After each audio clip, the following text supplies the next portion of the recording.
I've been in Ellie's life since she was 8 years old. Her mother, Diana, and I met at a company picnic when Ellie was just a shy kid hiding behind her mom's legs. Diana had been divorced for 3 years by then, her ex-husband Mark having decided that family life wasn't for him. He'd moved across the country to pursue his career and, from what Diana told me, his contact with Ellie had become sporadic at best. I fell in love with both of them, Diana's strength and Ellie's quiet determination. I still remember the day Ellie first called me Dad. She was 10, and I'd spent the whole weekend helping her build a science project. When she won first place, she threw her arms around me and said, "Thanks, Dad." I'm not ashamed to admit I cried that night after tucking her in. For 12 years, I was there for everything.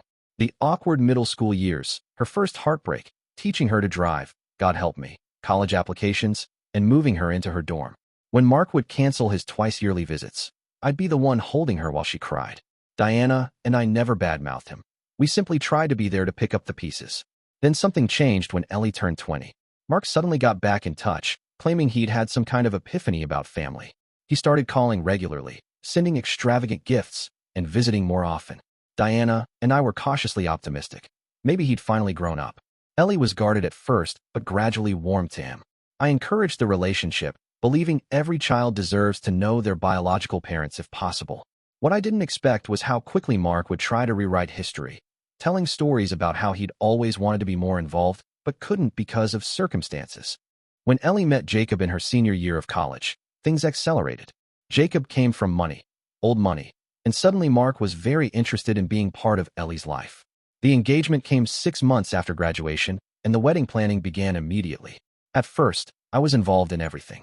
Ellie asked my opinion on venues, asked me to taste test cakes, and we even went suit shopping together.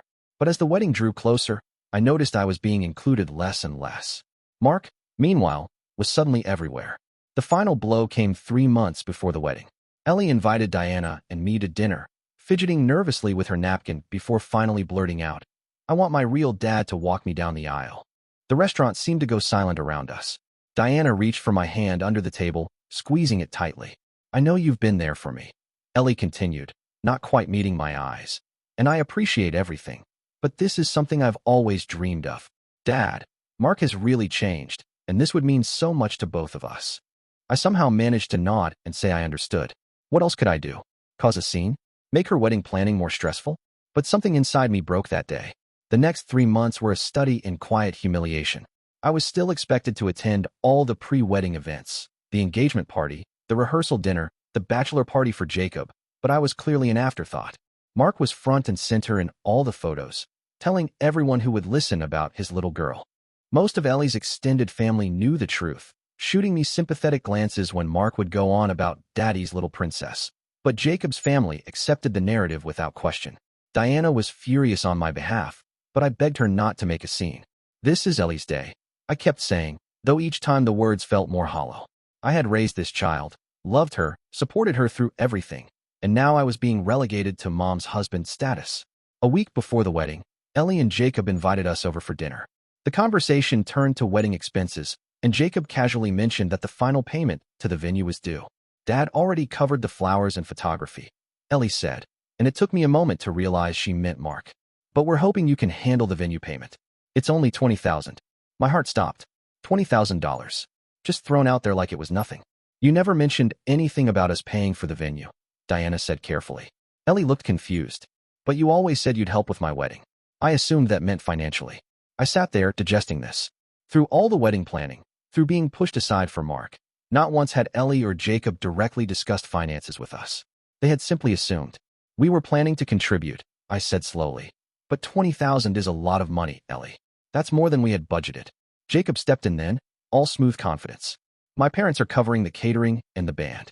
And you know Mark is in a tight spot financially right now with his new business venture." There it was. Mark, the returning hero father, had talked a big game, but couldn't actually deliver. So they had turned to the reliable stepfather who had always been there with his checkbook. "We'll figure something out," Diana said, squeezing my knee under the table. The conversation moved on, but my mind was reeling. Later that night, Diana and I had a frank discussion about our finances. We had been saving for a trip to Europe for our 20th anniversary, money that could be redirected to the wedding. It would hurt, but we could manage it. "It's not about the money," I told Diana as we lay in bed. "It's about respect. Ellie didn't even discuss this with us before making plans. And after pushing me aside for Mark, Diana sighed. I know, but what choice do we have? We can't let her wedding day be ruined. The morning of the wedding arrived with picture-perfect weather. I put on my suit, not the one I'd picked out with Ellie months ago, but a simpler one I already owned. Diana looked gorgeous in her mother-of-the-bride dress. As we prepared to leave for the venue, my phone pinged with a text from Jacob. Don't forget to bring the venue check. No, good morning. No, thank you. Just a reminder about money. Something inside me snapped. 12 years of love and support, reduced to an ATM. I stared at the check sitting on our dresser, made out to the wedding venue. You go ahead, I told Diana. I need to make a quick stop first. She looked at me questioningly, but didn't push. Don't be late, she said, kissing me goodbye. I watched her drive away, then went back inside. I sat at our kitchen table, the check in front of me, and wrote a letter to Ellie. I explained how much I loved her, how proud I was of the woman she'd become, and how deeply hurt I was by the events of the past few months. I didn't mention the money. This wasn't about that, not really. This was about 12 years of being dad, only to be cast aside when the original model decided to make a reappearance. I tore up the check. At the venue, I slipped into a seat at the back. Diana was in the front row, looking around nervously for me. The ceremony began, and I watched as Mark, beaming with pride, walked Ellie down the aisle. She looked radiant, and despite everything, my heart swelled with love for her. The girl I had raised was getting married, but I wasn't part of it, not really. During the reception, I kept to the shadows. I watched as Ellie and Mark shared their father-daughter dance, as he gave a tearful speech about how proud he was of his little girl, conveniently omitting the decade he'd been absent. I saw Jacob's family congratulating him on being such a wonderful father, and I saw the uncomfortable expressions on Diana's family's faces. No one approached me. No one seemed to notice I was there at all. It was as if I'd already been erased from the narrative. As the evening wore on, I saw the venue manager pull Jacob aside. Their conversation looked tense. Jacob gestured to Mark, who joined them. More animated discussion. Then Jacob looked around, panic growing on his face. I knew they were looking for me, or rather, for my checkbook. I slipped out before they could find me. The next morning, Diana returned home looking exhausted. Where did you go? She asked. There was chaos when they realized the venue hadn't been paid. I left the letter for Ellie at the gift table, I said. Did she get it? Diana nodded. She read it this morning. She's very upset. Mark couldn't cover the venue cost. Apparently his business venture is actually massive debt. Jacob's parents had to step in at the last minute. I felt a twinge of guilt. Not for Jacob's parents, who could clearly afford it, but for potentially ruining Ellie's night. I'm sorry if I embarrassed you. Don't be, Diana said firmly, taking my hand. You've given that girl everything for 12 years. If she and Jacob couldn't even bother to properly discuss the financial arrangements with us instead of just assuming. A week later, I received a text from Ellie. Can we talk? We met at a coffee shop.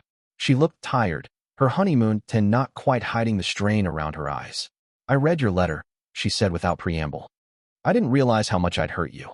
You were caught between two fathers, I said. I understand that. No, she shook her head. I had one father who was always there, and one who showed up when it was convenient. I forgot that distinction. It wasn't a perfect reconciliation. There were tears and difficult conversations ahead. But as we sat there, I realized something important. Sometimes the price of being taken for granted is walking away, even when it breaks your heart. Especially when it breaks your heart. Because sometimes, that's the only way they'll finally see you.